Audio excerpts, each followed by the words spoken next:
Yanga leo walikuwa na mkutano na wanahabari, mkutano ambao ulikuwa unajadili mambo mengi ya klabu yake, lakini pia ulikuwa unatazama kile ambacho kimekuwa kikiendelea kwenye soka, na moja kati ya taarifa ambayo wameweza kuitoa ni pamoja na taarifa ya kuelekea kipindi hichi ambacho kuna mapumziko ambayo wao wameandaa mechi za matawi, ambapo watakuwa wanatembelea matawi mbalimbali ya timu, lakini pia kuweza kucheza na wale viongozi, lakini pia wale wadau ambao wanapatikana kwenye tawi husika. Yani itakuwa ni michezo fulani hivi ya tawi fulani linacheza na uongozi wa Yanga. Hiyo ndio taarifa kubwa ambayo wameweza kuitoa, lakini kuna taarifa nyingine ambazo waliweza kuzijibu kuhusiana na sajili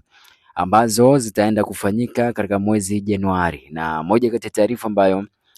aliweza kuijibu baada ya kuulizwa swali ni kama wao wapo mbioni kuweza kuinasa saini ya Elie Mpanzu Kibisawala. Elie Mpanzu ni moja kati ya wachezaji ambao wamekuwa wakizungumzwa sana kwa upande wa wananchi, na wengi wamekuwa wakieleza kwamba kile ambacho kilifanyika kwa Zimbwe kikafanyika kwa Clatous Chota Chama, lakini pia kwa Jonas Mkude huenda kikaja kufanyika pia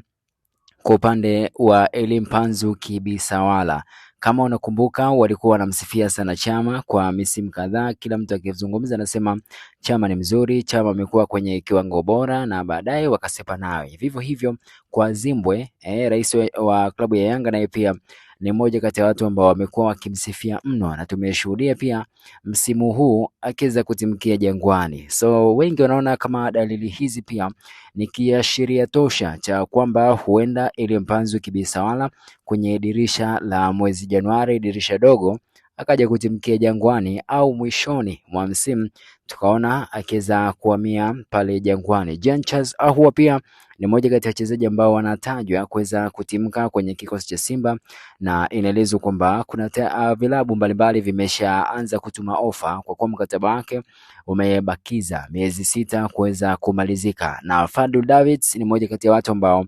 wanaiwania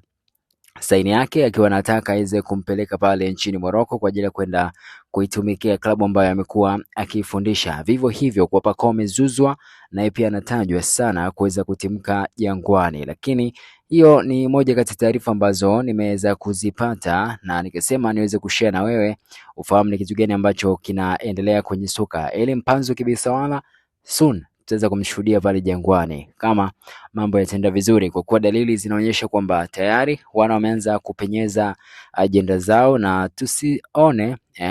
kwamba ni kitu cha ghafla, kwa kuwa ndivyo ambavyo wananchi wamekuwa wakianza. Lakini pia Jean Charles Ahoua na Pacome Zouzoua nao pia wanahitajika, na Fadlu Davids akiweza kutuma maombi, lakini pia ofa mbalimbali zimeanza kuingia kwenye vilabu hivi kuweza kuona uwezekano wa kuweza kuwapata.